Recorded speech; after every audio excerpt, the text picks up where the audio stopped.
আমরা সবাই কম বেশি অনলাইন ব্রাউজিং করে থাকি। হয়তো অনেকেরই চোখে পড়েছে যে কিছু কিছু ক্ষেত্রে আমরা এমন কিছু স্মার্টফোন দেখি যেগুলো দেখতে স্বচ্ছ কাচের মতো।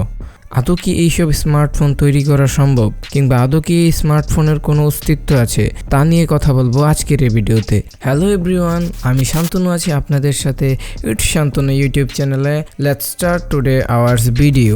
কাচের তৈরি স্মার্টফোন সম্ভব কিংবা সম্ভব না, তার আগে আমাদের জানতে হবে একটি স্মার্টফোনে কি কি থাকে। একটি স্মার্টফোন তৈরি করার জন্য অনেক প্রকার মাদারবোর্ড, ক্যামেরা, চার্জিং পোর্ট, বিভিন্ন সার্কিট দিয়ে তৈরি হয় এবং সেই সার্কিটগুলোকে জোড়া লাগানোর জন্য ব্যবহার করা হয় এক্সট্রা রেবন। এবার রেবনের কথা যদি বাদ দিয়ে আমরা ওয়্যারলেসলি প্রত্যেকটা ড্রাইভকে কন্ট্রোল করার চিন্তা করি, তাহলেও তারের মাধ্যমে ব্যাটারি কানেক্ট করতে হবে, কারণ ব্যাটারি পাওয়ার ছাড়া কোনো ডিভাইসকে চালানো সম্ভব না, এটা সবাই জানেন। আর এমনি এক কথায় বলতে গেলে এরকম টাইপের কনসেপ্ট সবসময় ভুয়া হয়ে থাকে এবং এগুলো 3D কিংবা কোনো সফটওয়্যারের মাধ্যমে করে থাকে। এগুলো সব টোটালি বলতে গেলে আপনারা একটা অ্যানিমেশনের কাজ বলতে পারেন। এইভাবে কোনো স্মার্টফোন তৈরি করা কখনোই সম্ভব না। সম্প্রতি নাথিং তাদের ট্রান্সপারেন্স মাদারবোর্ড, ক্যামেরা, এরকম প্রত্যেকটা পার্টস দেখা যাবে এরকম মোবাইল সম্প্রতি তাদের বাজারে লঞ্চ করেছে। হয়তো অনেকে স্মার্টফোনটি কিনে ব্যবহারও করছেন।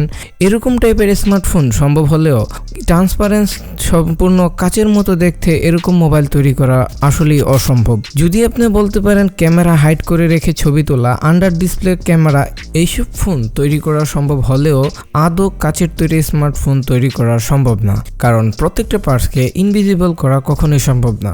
যেমন ব্যাটারি তৈরি করতে অ্যাসিড এবং বিভিন্ন প্রকার যন্ত্রাংশের প্রয়োজন হয়। মোবাইলের মাদারবোর্ডে প্রসেসর, র্যাম, বিভিন্ন মডিউল লাগানো থাকে। প্রত্যেকটা জিনিসকে ট্রান্সপারেন্স করা কখনোই সম্ভব না। এইবার অনেকের মনেই হয়তো প্রশ্ন জাগতে পারে, আমরা যে বিভিন্ন প্রকার অনলাইনের ভিডিওগুলো দেখি যেখানে দেখা যাচ্ছে কাচের একদম স্বচ্ছ একটা টুকরা স্মার্টফোনের ডিসপ্লে আসছে এবং সেগুলোকে ব্যবহার করছে, সেগুলো দিয়ে ছবি তুলতে পারছে, আসলে তাহলে ওইগুলো কি? ওইগুলো মূলত এডিটিং, বিএফএক্স এবং বিভিন্ন মাক্সিংয়ের মাধ্যমে করা হয়ে থাকে, যা হয়তো যারা এডিটিং সম্পর্কে ধারণা নেই বা যাদের বিএফএক্স ইফেক্ট সম্পর্কে কোনো ধারণা নেই তারা হয়তো বুঝতে পারবে না। কিন্তু ভাই, এগুলো সম্পূর্ণই ভোগীচোগী এবং এগুলো কখনোই আদৌ সম্ভব না, কারণ প্রত্যেকটা মডিউলে যন্ত্রাংশের অনেকগুলো ইউনিট থাকে এবং প্রত্যেকটা জিনিসকে ট্রান্সপারেন্ট বানানো সম্ভব না, কারণ এগুলার যন্ত্রাংশ ট্রান্সপারেন্ট করার যোগ্য নয়। তাই আপনারা যেগুলো অনলাইনে বা বিভিন্ন সোশ্যাল মিডিয়াতে দেখে থাকেন সেগুলো সম্পূর্ণই বিএফএক্স এবং এডিটিংয়ের কাজ বলতে পারেন। আশা করি আপনাদের কাছে ট্রান্সপারেন্ট স্মার্টফোনের কনসেপ্টটা ক্লিয়ার হয়ে গেছে। কখনোই এগুলাতে দেখে বিশ্বাস করবেন না, আর এন্টারটেনমেন্ট পারপাসে দেখে থাকলে সেটা হচ্ছে অন্য একটা ব্যাপার। ভবিষ্যতে ট্রান্সপারেন্ট স্মার্টফোন আসতে পারে, যদিও বলা যায় না, নিত্য নতুন বৈজ্ঞানিক আবিষ্কারের ফলে অনেক কিছুই হচ্ছে। সো ট্রান্সপারেন্ট স্মার্টফোন আসাটাও তেমন কোনো ব্যাপার না, কিন্তু এই মুহূর্তে বর্তমান বিশ্বের প্রযুক্তি এবং সব কিছু যদি বিবেচনা করা হয় তাহলে ট্রান্সপারেন্ট স্মার্টফোন শুধুই একটি কাল্পনিক ব্যাপার মাত্র। তো দেখা হবে নতুন কোনো ভিডিওতে। ভিডিওটি কেমন লেগেছে অবশ্যই কমেন্ট বক্সে কমেন্ট করে জানাবেন।